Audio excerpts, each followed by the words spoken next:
Hello, and this is human population growth. The human population is currently at 7.4 billion and rising. So here we have a history of the human population at about 1 million years. We were at a tool-making revolution, and then 100,000 years ago we were at an agricultural revolution. And every time we have one of these revolutions, you see there is an S curve increase. And then we got to the industrial scientific revolution, and once we hit there, we have just continued to grow. And so we're going to actually hit something where we're either going to just continue to grow, or we are going to stabilize, or there may be a crash. And if there's a crash, we're going to go down hard. So the history of the human population was the first one is the hunter-gatherer lifestyle. The population grew slowly. This was due to high mortality rates. We lived in small nomadic groups and obtained food by hunting animals, gathering roots, berries, nuts, shellfish, and fruit.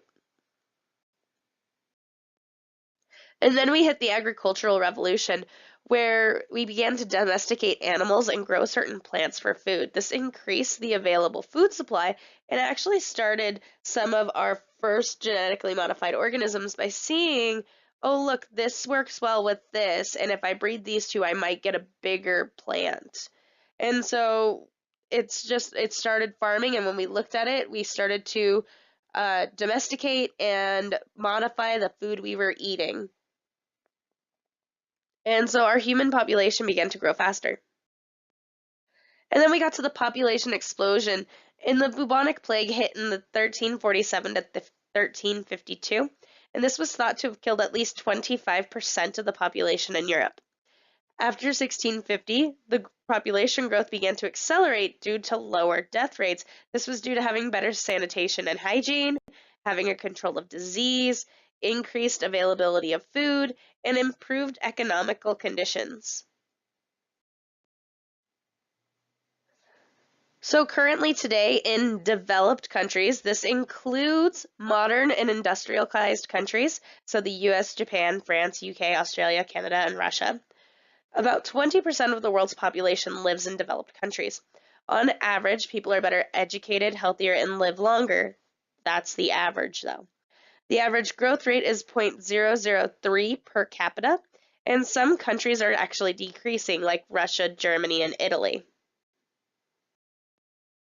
In developing countries, this includes most countries in Asia, Central America, South America, and Africa. 80% of the world's population lives here. On average, these countries are poorer and their population growths are growing faster, so we get a high birth rate. The average growth rate is 0.015 per capita. So here we have increasing rapidly, where we see that we have a high amount of children but get less adults. So increasing slowly, we have more children than adults, but it's not by as much. And then with stable, it's very similar for the amount of children and adults, and then decreasing. There is more adults than there is children. So a demographic transition is a model showed to show how developed countries have stopped growing. So we get the birth and death rates per 1,000 people per year, so per capita. And we can see with this, if it's high stationary, we get, so here's our birth rate for high stationary, and here's our death rate, and the total population's down here. Where early expanding, we have more of a high birth rate, but the death rate starts to go down. Late expanding, and then low stationary, low birth rate, low death rate. And then declining, the birth rate is below the death rate.